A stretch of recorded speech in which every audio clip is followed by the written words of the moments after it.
அந்த தென்றல் பெண்ணும் சொன்னாளம்மா உந்தன் சேதியே. அவள் சொன்ன பின்பு மின்னல் போல வந்தேன் தேடியே.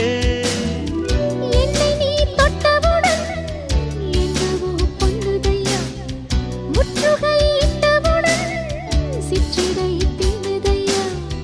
வெட்கம் விடுமோ அச்சம் விடுமோ, தக்க துணைதான்